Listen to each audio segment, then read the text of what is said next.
Primeira Jornada.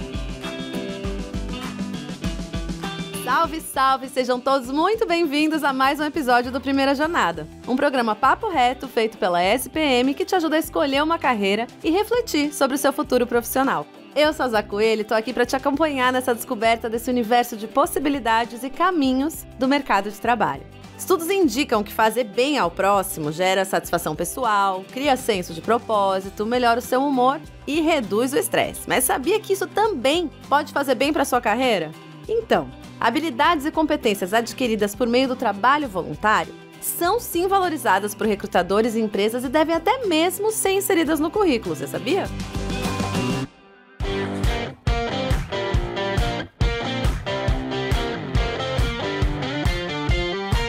E para entender melhor como esse tipo de atividade pode te ajudar profissionalmente, a gente convida para o programa de hoje o coordenador da SPM Social, Fred Lúcio. Seja muito bem-vindo à Primeira Jornada, Fred. Obrigada pela sua presença. Eu que agradeço o convite, obrigado, e bem-vindas e bem-vindos ouvintes também. Legal, Fred. Vamos falar agora sobre essa temática que é tão interessante, importante, relevante, né? Primeiro, queria entender, assim, que tipo de habilidade você acha que uma pessoa pode, esse candidato ou candidata, podem desenvolver no voluntariado? E quais são mais valorizadas pelo mercado de trabalho? Essa pergunta é uma pergunta extremamente importante, porque a gente tem desde 2001 o incentivo ao voluntariado no mundo corporativo, quando a ONU escolheu 2001 como ano do voluntariado, ano internacional do voluntariado. E aí o mundo corporativo começou a se mobilizar, até por conta dos ODS, as empresas já estavam ligadas naquilo que viria a ser os ODS, né? Ainda não existiam os ODS, mas elas já estavam antenadas com isso, e começaram a incentivar,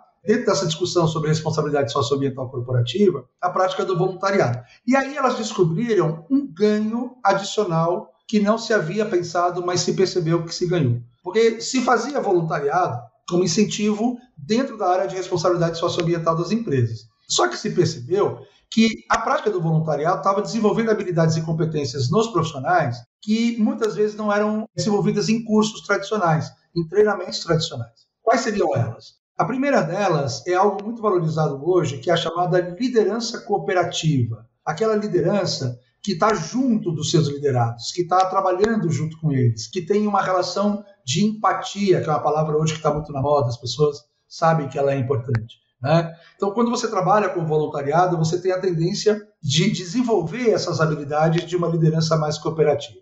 A segunda característica que eu tributo como importante, que a gente vem percebendo, e que eu falo muito isso para os estudantes que se envolvem com a SPM Social, é a capacidade de trabalhar com situações de exceção, daquilo que é imponderável, daquilo que não está previsto, né? A gente, quando trabalha com o terceiro setor, quando trabalha em causas sociais, a gente está lidando com situações que quase nunca o planejamento que você fez ele vai ser executado da maneira como você concebeu. E é importante que as pessoas entendam que isso é fundamental, você ter um controle afetivo, emocional e racional para você repensar aquilo que você planejou diante das dificuldades que você tem. Então, essa capacidade de trabalhar com situações de exceção, ela é fundamental. E, claro, aí vem outros ganhos, esses já são mais previsíveis dentro do voluntariado, que são pessoas mais conectadas com a realidade social que elas estão vivendo. Isso para as empresas tem se revelado bastante importante. É o que geralmente já se espera, né, do voluntariado, né? Exatamente, é o que geralmente já se espera, e é interessante porque as empresas começaram a perceber também que isso é um ganho para os seus programas de sustentabilidade, por exemplo. Quando você tem um voluntariado comprometido com causas sociais, duas questões hoje são importantes nesse universo. De um lado, a questão da sustentabilidade, que é um tema bastante em voga, bastante debatido tanto no mundo corporativo quanto fora dele, mas um outro tema também que está ligado a isso, que é a questão da diversidade.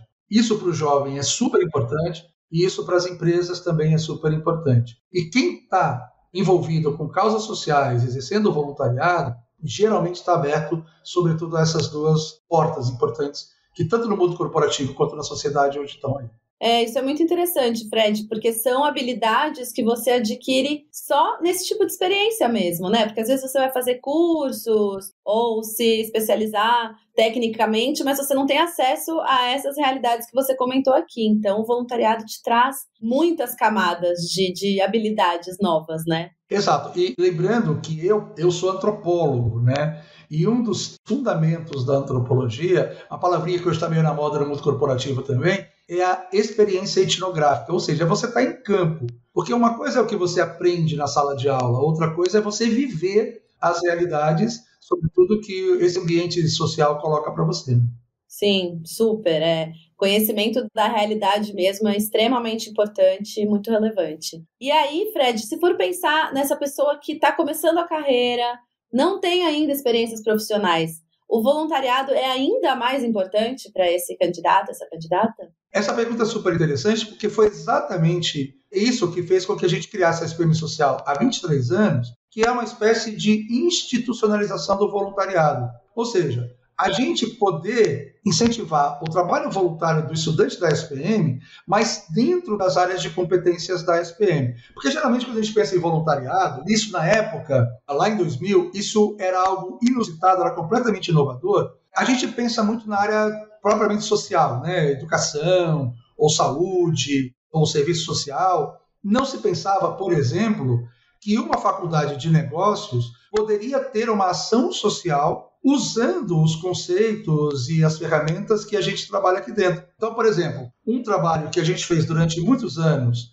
pela SPM Social era ajudar pequenos comerciantes em comunidades de baixo IDH a desenvolver negócios para geração de renda, usando as ferramentas que a gente usa para as grandes empresas. Um outro trabalho que a gente faz hoje, que começou também naquela época, a gente usar as ferramentas de marketing, gestão e comunicação para ajudar ONGs, pequenas ONGs, né, a se estruturarem melhor, a se conceberem como uma organização, a ter as ferramentas de marketing e comunicação para captar melhor recursos, para melhorar o serviço prestado para a comunidade, para o seu público-alvo. A gente até inventou aqui, Isa, uma brincadeira que eu chamo carinhosamente, não de ONGs, muitas das que a gente atende, mas a gente chama de DNGs, Desorganizações Não Governamentais.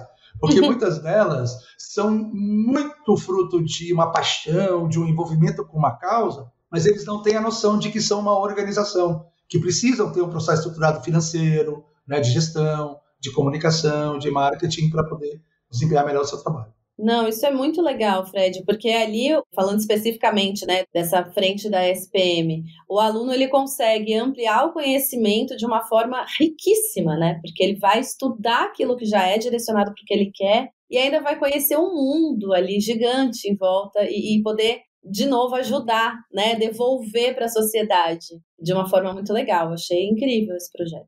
Não, perfeito. E tem uma coisa que eu costumo dizer também, Isaac, é o seguinte: embora as entregas que a gente faça são entregas de caráter social muito forte, né? A consultoria para as ONGs, os trabalhos de comunidade, nós temos projetos de educação em escola pública, que os nossos alunos eles fazem oficinas e mini cursos com os conteúdos que eles aprendem na sala de aula para compartilhar com a galera da escola pública no ensino médio. Embora tudo isso seja entrega que a gente faça, mas eu faço questão sempre que eu comento sobre a social em situações como essa, de enfatizar o seguinte: a nossa principal entrega, o nosso objetivo é um executivo, uma executiva, um profissional com mentalidade socioeconômica e ambiental diferenciada. Então, é proporcionar essa experiência para que o estudante possa empregar aquilo que ele está aprendendo na sala de aula, nas oficinas da SPM, para a sociedade, mas, ao mesmo tempo, ele vai se tornar um profissional diferenciado quando ele for para o mercado de trabalho. Com certeza. E isso reverbera para o futuro, né? Para como essas empresas vão ser formadas e como a sociedade vai ser estruturada. Então, é incrível você pensar lá para frente, como esse profissional vai ver o mundo mesmo, né? E, Fred, me diz uma coisa, tem algum tipo de voluntariado que as empresas gostam mais, que elas valorizam mais? Porque tem, né, muitas frentes para a gente trabalhar com voluntariado. Pessoas carentes, crianças, animais, enfim. Tem algum nichinho que é mais querido pelas empresas, ou o importante é ir lá e fazer o bem? Essa é uma pergunta super interessante para quem está ouvindo a gente, para entender o seguinte: as empresas, quando elas vão investir em trabalhos sociais, em voluntariado, elas vão procurar causas que estejam alinhadas com seus propósitos. Eu vou citar um exemplo muito claro.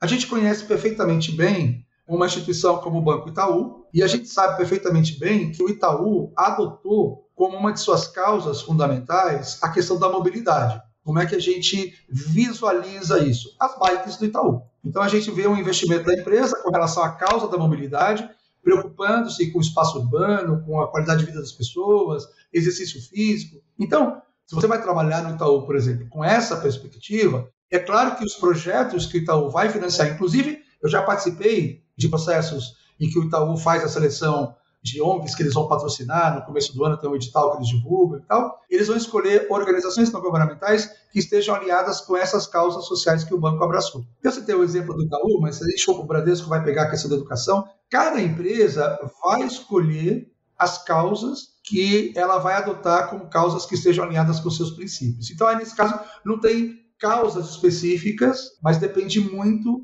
daquilo que a empresa se coloca como a construção da sua própria identidade corporativa. Tá, então é legal dar uma pesquisada boa sobre a empresa, sobre, né, os nortes que ela segue para procurar isso. Legal. E aí, quando você tem ali a sua atividade, né, você já é um voluntário, uma voluntária, como que coloca isso no currículo, Fred? Porque o currículo é sempre um ponto aí chave de dúvidas, né? Como é que a gente coloca uma seção específica para isso? Conta pra gente. Olha, eu vou dar o exemplo da própria plataforma LinkedIn. Se você constrói o seu perfil no LinkedIn, você vai ver que tem um campo lá para você preencher, que é um campo dedicado ao voluntariado. E hoje isso é muito valorizado por várias empresas. E veja, não só aqui, os meus estudantes, quando eles vão fazer intercâmbio, quando vão para fora, para algum país fora e tal, eu tenho muitas vezes que escrever uma carta de recomendação de que eles fizeram voluntariado. Sim, super importante para o mundo todo. Exatamente, lá fora isso é super valorizado. Então, no currículo é importante você ter um campo que você ressalte isso. Eu sugeri até seguir um pouco o modelo da própria plataforma LinkedIn, que é uma plataforma criada já com esse perfil profissional, especificamente com relação a isso, porque lá você tem um campo que você pode preencher. E no caso do currículo também. Agora, é muito importante que, ao fazer isso, nós na Social emitimos um certificado de voluntariado, comprovando que o estudante, de fato, participou de projetos sociais, quantas horas de voluntariado ele fez daquele semestre. Isso é muito importante porque não basta você afirmar, você precisa ter uma forma de documentar isso, de comprovar, porque muitas vezes isso pode ser pedido. Tá, isso é um ponto importantíssimo, hein, gente? Então não adianta só fazer, tem que ter como provar isso, né? E Fred, assim, agora aquela pergunta mais difícil, talvez, dentro dessa conversa toda. Como descobrir que causa combina mais comigo, né? Como que eu encontro esse lugar onde eu posso colocar minha energia, meu conhecimento para devolver para a sociedade isso tudo? Aí eu acho que é uma questão muito íntima, de foro muito íntimo, muito pessoal. Você vai precisar ter aí um panorama do que se consideram as causas sociais. Eu diria duas coisas importantes, de maneira bem objetiva, Taza. A gente tem no IBGE uma classificação das causas, daquilo que é considerado causa. E a gente tem também, junto com isso, os chamados públicos-alvo. Então, por exemplo, muita gente acha que idoso é uma causa. Não, idoso é um público-alvo. A gente pode ter saúde, a gente pode ter educação. Por exemplo, uma questão que hoje se fala muito com relação às pessoas mais velhas, sobretudo quem tem acima de 70, 80 anos, é a inclusão tecnológica. Então, a inclusão social, tecnologia visando a inclusão, é a causa. O meu público-alvo seriam pessoas idosas. E aí, isso é muito interessante eu mapear, e aí tem que ser muito pessoal, de acordo com o meu gosto, de acordo com aquilo que eu me identifico, qual é a causa e qual é o público-alvo que eu gostaria de ter. Eu posso ter como público-alvo crianças, pessoas em situação de vulnerabilidade socioeconômica, eu posso ter a questão, o recorte étnico-racial, indígenas, pessoas pretas, quilombolas, enfim. Aí eu vou mapear isso e vou definir quais são as causas que eu vou abraçar com relação a esse público-alvo. Legal, então seria interessante de repente fazer essa pesquisinha no IBGE, né, Fred? Entrar lá, ver quais são as causas que existem. Isso, acho que sim, é uma objetividade. Agora, é claro, né? A gente pode também pesquisar de maneira genérica a partir daquilo que eu gosto. Porque, geralmente, se você tem um gosto, se você tem uma preferência, e que essa preferência gera algum tipo de engajamento socioambiental, isso já é um sintoma de uma causa bacana que você pode abraçar e certamente você vai encontrar nichos para que você possa atuar nessas causas. Eu acho que é legal cada vez mais a gente se conhecer, né, entender as nossas vivências e a partir disso fazer essa busca mais direcionada, né, Fred? Fazendo é o que vale, não é mesmo? É isso, fazendo e se comprometendo com esse engajamento, né? Exatamente, porque é um comprometimento, isso é importante também salientar, né? Deixar bem destacado aqui. Você se compromete com o tempo, com a energia, existe uma responsabilidade, né, Fred? Eu adorei essa tua leitura porque me permite falar algo fundamental, Zá. Muita gente acha que ainda continua achando que trabalho voluntário é aquele trabalho que você faz quando dá. Então, muitas vezes, elas assumem um compromisso, elas assumem que vão fazer um trabalho, mas aí, sobretudo, estudante, né? Aí pinta período de faculdade, período de prova, período de trabalho e tal, e ela larga tudo aquilo para se dedicar aos estudos. O que a gente coloca aqui na SPM Social é o seguinte: você, quando presta a seleção para entrar na social, e a social tem um processo seletivo para as pessoas poderem entrar, você está assumindo um compromisso não apenas com você e com a faculdade, você está assumindo um compromisso com outras pessoas. Afinal, a ONG que se candidatou a receber uma consultoria está esperando aquela entrega. Os estudantes da escola pública que se candidataram a receber uma oficina estão esperando aquela entrega. Então, a gente conseguiu construir aqui na social, nesses 23 anos, o que eu considero fundamental, que é uma cultura do voluntariado visto com profissionalismo. Com tudo aquilo que o profissionalismo requer, a única coisa é que você não vai receber, você não vai ser remunerado e você está fazendo um trabalho com propósito socioambiental. Sim, acho que é um ponto bem importante da gente salientar depois dessa conversa toda, porque essa responsabilidade é fundamental e tem que existir. Fred, eu te agradeço demais pelo papo, acho que foi super esclarecedor, acho que também acendeu ali um brilhinho em quem não estava pensando em fazer, porque eu posso dizer da minha experiência, já fiz algumas vezes, a troca é imensa, recomendo, a gente cresce como pessoa, como profissional, e tenho certeza que vai ser gratificante para quem tentar entrar nesse meio aí.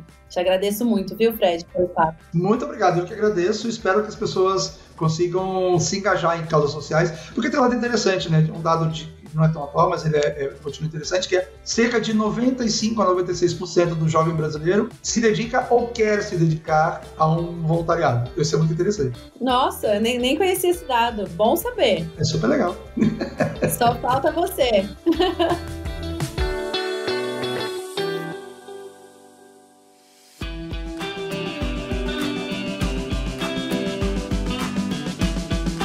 Gente, espero que o programa de hoje te inspire a encontrar a sua causa, que você viva experiências incríveis e que colha também bons frutos para sua carreira. Afinal, fazer o bem faz bem, né?